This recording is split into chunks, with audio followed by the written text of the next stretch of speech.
My name is Christina. I am a 32 years old who is an office worker. My husband David is 30 years old who is also an office worker, and we got married 2 years ago. David seems a little unreliable, but he is very kind and independent person who can handle household chores without problems. I am the breadwinner of the house and find it rewarding to work hard and make many accomplishments at work. My workplace is located in the city, and my work is performance-based pay. There's a chance of relocation, and I've never heard of anyone taking maternity or paternity leave. Since it is customary for female employees to leave the company when they get married or have children, I had no intention of getting married in the first place because I preferred working in the office than doing housework. Therefore, when David proposed to me to marry him, I told him, I love my job, and even though I'm still the section chief now, I still want to move up. I just can't picture myself getting married, starting a family, having children, and rejected his proposal once. However, David said and promised me that we will share the household chores and will not have any children. Since he said and made that promise, I gave in and I decided to marry my husband. We both work, and although we don't always share the household chores as promised, I think we are doing well together. My in-laws tell me to prioritize family over work and ask me when I'm going to get pregnant and have children, but to do that, David defends me, so I don't have to worry about it. Life with my husband is comfortable for me, and I have come to think that married life is not that bad, but it is actually a good life. Then one day, I received a call from my immediate supervisor, the general manager, and was ordered to be transferred to a branch office. What do you think about it? The place of work is a local branch office, but I will make sure to have you transferred back to the head office after 2 years. At the new location, you will be assigned to the same position as you are now, as a section chief. And if you keep up your great performance, you will be promised of a promotion when you return. If everything goes well, you will be the first female general manager in our company. I don't think this is a bad offer for you. In fact, I am not over-exaggerating, but it's to be said that these kind of transfer decides my future at this company, whether I will move up and get promotions or not. All of the department heads and those who have been promoted to higher positions have experienced transfers, and if anyone refuses, they end up staying as section chiefs or can even be demoted or relocated to a boring branch. If this offer had been made before I was married, I would have jumped at the chance without hesitation. However, since I am a married woman, I can't make this decision on my own at this time. Thank you for the offer. I personally would like to consider it positively. However, since I would like to discuss this transfer with my husband, may I come back to you after our discussion?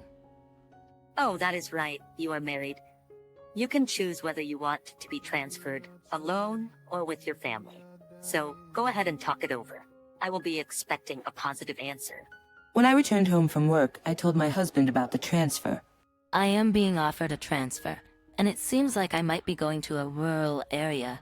My supervisor promised me that if I worked hard for the upcoming 2 years with good results, I could come back here and get a promotion. David, if you're okay with this, I was thinking of accepting this offer. If I accept this offer, the company is offering that I can go alone or we can go together as a family.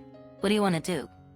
My husband looked surprised, but after thinking about it for a moment, he answered, If you accept this offer, all of your dreams will come true, right? I already have a job I enjoy here, so I can't go with you, but please go and don't worry about me.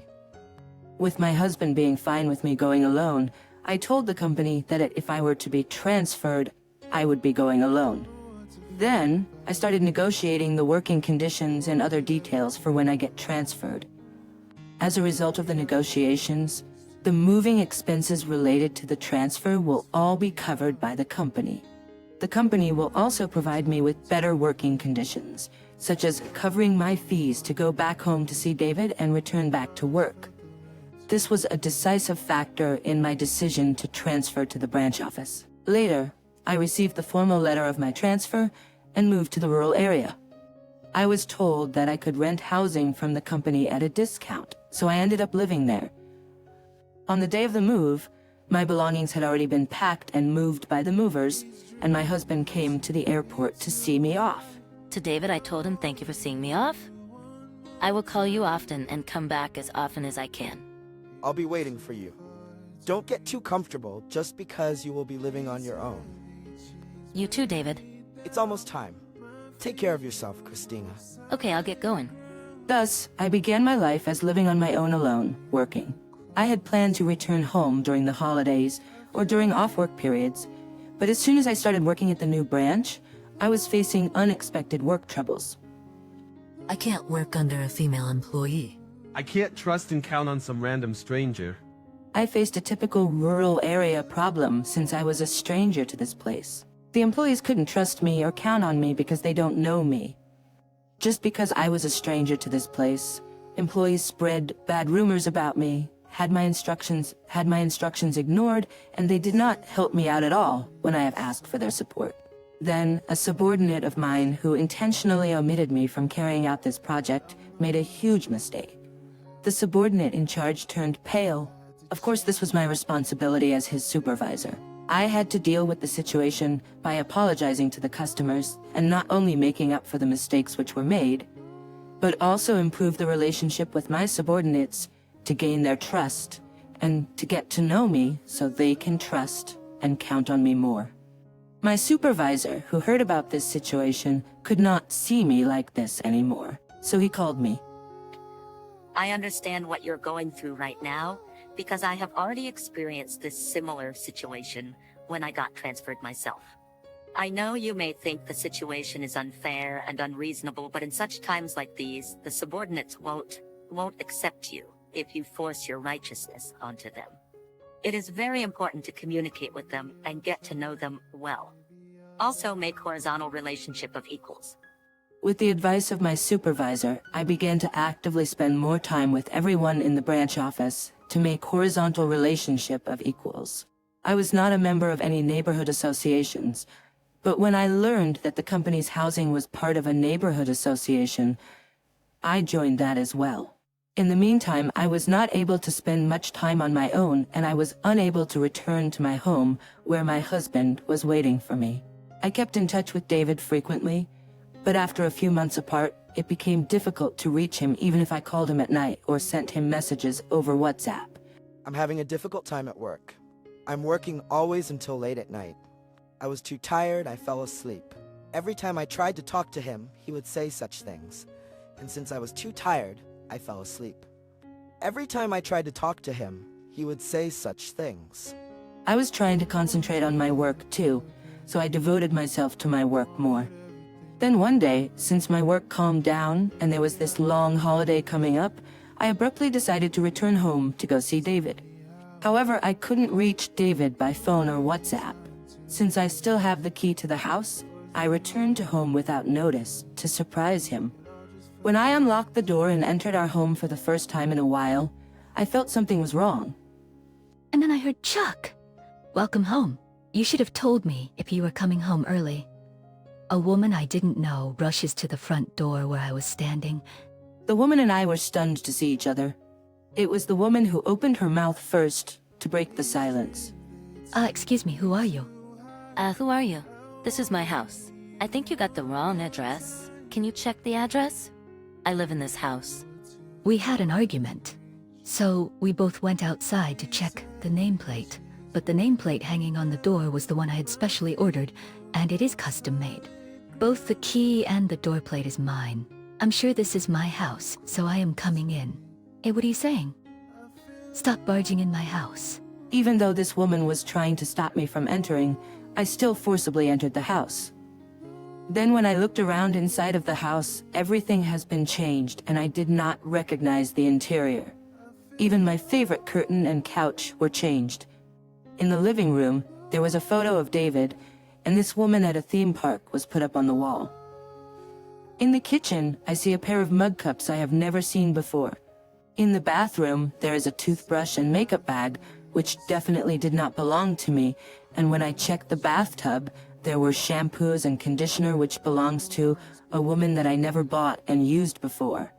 The bed sheets in the bedroom have been changed to the bed sheets I do not recognize, and the closet was full with women clothes, which I have never seen before.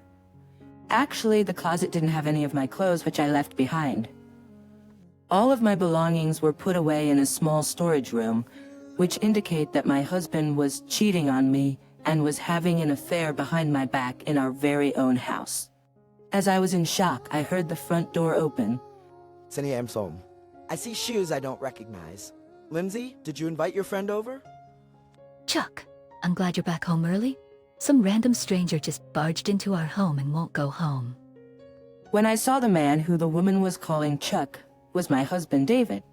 When David notices me, he said, "What are you doing here?" Surprisingly, David, when did you change your name to Chuck? Can you explain to me what the hell this is all about? I asked my husband. What are you talking about? This is Chuck, right, Chuck? well, you see, David seems to not know what to say when the woman questioned him. Lindsay, his real name is David. It is written on his driver's license. And I am his wife, Christina. You're lying, because David told me he was divorced. Please explain Lindsay and I everything so that we can comprehend the situation, okay? Since you never returned from your new workplace to see me, Christina, I was getting very lonely. Since I was so lonely, I signed up for a social networking app where I met Lindsay. I see. Then the name Chuck is your screen name on the social networking app. Well, that's not true. I thought it would be bad if I was discovered on this social networking app by my coworker. So I kept my last name but used false first name to meet up with her. And then, why did you lie about being divorced? In Lindsay's profile, she wrote, "I went to all girls from junior high school to college. I've never been with anyone. I am looking for a serious relationship, hoping to marry soon." When I read her profile, I was touched by that. So, to be with Lindsay, I told her that I was a divorcee, hinted that I was only looking for a serious relationship, and started living together with her. What? Why would you do such a thing? Then my husband reopened his mouth and began to justify his behavior. "It's your fault for always working and never returning to our home to come and see me, Christina. It's a man's nature to want women, so what can I do? From the beginning of our marriage, since we both worked overtime, or sometimes had to go and work even on the weekends, we've never spent enough time with each other, and now we are living separately for work, and now I don't see the point of being married to you anymore. Actually, all I ever wanted was to be relaxed at warm house where my wife will warmly welcome me home when I return from work by preparing me bath and meal." This was a bolt from the blue for me because I had always thought of David as a husband who understood me and my work. But that does not justify you cheating me and having an affair behind my back. What you have done is such a horrible thing. If you wanted to be in a relationship with other different women, why didn't you divorce me first and do it in the right way? Because I love you both, and I couldn't think of breaking up with both of you. Wouldn't you have thought that if I were to return, you could not hide any of this to me? I can't believe it that you tried to hide this from me. What? It's your fault for breaking your promises and never returning home. If you had just kept promise and returned home, I wouldn't even think about cheating on you in the first place. What are you saying? I already explained to you that I was having trouble and hard times at work, and there was nothing I could do about it. While David and I continued to argue, Lindsay just turned pale and stood there. Lindsay seemed to understand the situation, that she has been tricked by David, who is a married man who had no intention being in a serious relationship with her. It was all a lie, wasn't it? You made us such a fool of me. I'm leaving this house. Lindsay, no wait. No wait. David tried to stop Lindsay from packing up her belongings and leaving the house, but she shook him off. Don't you ever touch me again with those disgusting hands. I don't believe anything you say anymore. Lindsay cursed him and left. I was completely turned off by this and decided to punish my husband. I secured all the evidence I could and brought it back to my place where I was living on my own. The first thing I did when I returned was to hire a professional investigator to find out who my husband was having an affair with. The results of the investigation revealed that Lindsay was the daughter of the CEO of a company where David's workplace gets support from. I asked my lawyer to send a content certified letter to David's house and Lindsay's parents' house. Upon receiving the content-certified letter, my husband protested that he did not want a divorce. So I prepared myself for a long battle in court. Lindsay has contacted my lawyer, and we decided to meet at his office. Lindsay came to my lawyer's office with both of her parents and bowed to me. Even though I didn't know, I am so sorry for what has happened and why you had to go through this with your husband. My daughter is earnest, but also too naive since she has only went to all-girls school and hasn't experienced much. We were trying to arrange an arranged marriage for our precious daughter with a partner we approved of, but she herself longed to find love on her own. She met your husband without our knowledge and thought she found love, so she was up in the air without trying to get to know him properly. When we asked Lindsay who he was, she told us that he was a divorced man she met on a social networking app. We have warned her not to get involved with such a man, but she didn't listen. My daughter, who is in the La La Land, didn't listen to us and just left our house as if she was eloping. Since Lindsay realized that she was the mistress, she was in shock and blames herself for it and now seeing a therapist. We will pay you the settlement of $500,000, so please do not tell anyone about this. We are very sorry for what has happened. Lindsay and her parents apologized sincerely. I accept your apology, but with one condition. I am preparing for a divorce, but my husband refuses to divorce me. With the condition of you cooperating with me when I go to court for the divorce trial, please testify, then I will accept the settlement on that condition. Fine, I will cooperate. However, my daughter is young, so I don't want her to go to court and have any record about it. I'd like to cooperate with you in other ways to punish your husband. What do you think? Fortunately or unfortunately, David's workplace is our business partner. Thus, Lindsay and her parents and I teamed up to punish my husband. David's workplace would be accused for offending the business partner's executive, Lindsay's father, and all of this would be my husband's responsibility. In the meantime, my parents-in-law, who were unaware of such a situation, were calling my husband as usual. When David told his parents what happened, the in-laws thought that Lindsay's parents would have more money than I did. David's parents started taking sides with my husband, wanting him to get back with Lindsay, and they started attacking me. When David's parents called me many times and I refused to answer them, they started calling me at my work. When they couldn't get through to me over the phone at work, my in-laws stormed into my office where I was working and made a scene. Let go of my son. Divorce him already. It's your fault that my son cheated on you. If Lindsay and David get back together, David will be very happy, so don't interfere. Albert, Cindy, what are you talking about? I am the one who wants to get a divorce, but David is the one who is refusing it. Besides, Lindsay has no intention of getting back together with David anyways. After all, David tricked and betrayed Lindsay, who is the daughter of David's cousin. After all, David tricked and betrayed Lindsay, who is the daughter of David's company's business partner's executive. Lindsay's father is pretty upset with the situation, and it seems that there will be no bright future for David at his company. As soon as the in-laws found out that David has offended his company's business partner's executive, they started sucking up to me. Oh, I didn't know what was really going on. I guess we misunderstood. I am sorry. My son was very stupid, but he learned his lesson. You will forgive him, right? I am not going to forgive him. How can you say such a thing? I have nothing more to say to you. Please leave. My in-laws lingered and didn't leave, so the security took them away, and because of their violent behavior, my company sued David's parents for obstruction of business.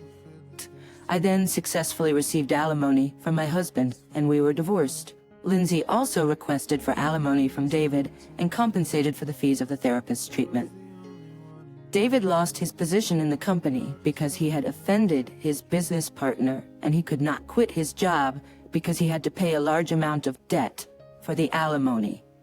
By the time all this was over, 2 years had passed since I was transferred. Having successfully completed my term at the branch office with high performance, I was transferred back to the head office. I worked harder than ever and got promoted to the position of general manager. If I had not accepted the offer for the transfer, I might have still been married to my ex-husband, enjoying a married life. However, people like David would have had an affair sooner or later, and I think I would have had more conflicts with my ex-in-laws. I knew that I was meant to work rather than having a family, and right now I am very satisfied with my life, and I am very happy about it.